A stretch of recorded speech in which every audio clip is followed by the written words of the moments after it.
Hello' guys, মই অন্য এটা ভিডিঅ'লৈ আপোনালোকক স্বাগতম জনাইছোঁ।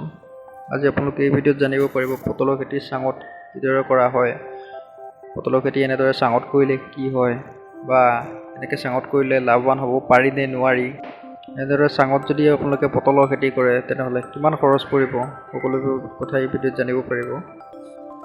বন্ধুসকল, আপোনালোকেও যদি পটলৰ খেতি কৰিবলৈ বিচাৰিছে তেনেহ'লে ডিচেম্বৰ জানুৱাৰী সেই সময়ছোৱাত পটলৰ খেতিৰ বাবে উপযুক্ত সময় হয়।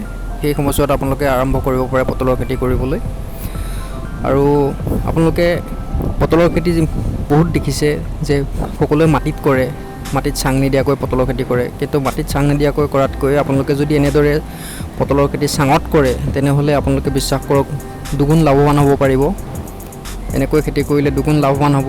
আৰু এনেদৰে চাঙত যদি খেতি কৰে তেনেহ'লেতো বহুত বেছি খৰচ নহয়, কেৱল চাংখনৰ কাৰণেই খৰচ হয়, বাকী সকলো একেই হয়, খালি চাংখনৰে খৰচ, বেলেগ একো নহয়। মাটিত খেতি কৰিলে আপোনালোকে দেখিবলৈ পায় পটলবিলাক ৰঙা ৰঙা হৈ যায়, পকি যোৱা নিচিনা লাগে, যিবোৰ বজাৰত বিক্ৰী কৰিবলৈ গ'লে আপোনালোকে এইযোৰ পকা পটল বুলি মানুহে কিনিবলৈ অসুবিধা পায়, অলপ টান পায়। কিন্তু যদি সেউজীয়া সেউজীয়া হৈ থাকে, ধুনীয়া হৈ থাকে, তেনেহ'লে মানুহে কিনিবলৈও ভাল পায়। আৰু পটলৰ খেতি এনেকুৱা খেতি নহয় যে এইবাৰ গুটি কিনি আকৌ এবাৰ লগালে আকৌ অহা বছৰ আকৌ কিনিব লাগিব, তেনেকুৱা নহয়। পটলৰ যিবোৰ শিপাবোৰ বা আলুবোৰ, সেই আলুবোৰ আপোনালোকে থৈ দিব বা তাতে থাকিয়ে যায়, সেইবোৰ উঘালি আপোনালোকে পিচ পিচ কৰি সেইবোৰ লগাব পাৰে, সেইবোৰেই যথেষ্ট হৈ যায়। পটলৰ সেই শিপাবোৰৰ পৰাই পোখা মেলে আৰু তাৰ পৰাই পুলি হয়।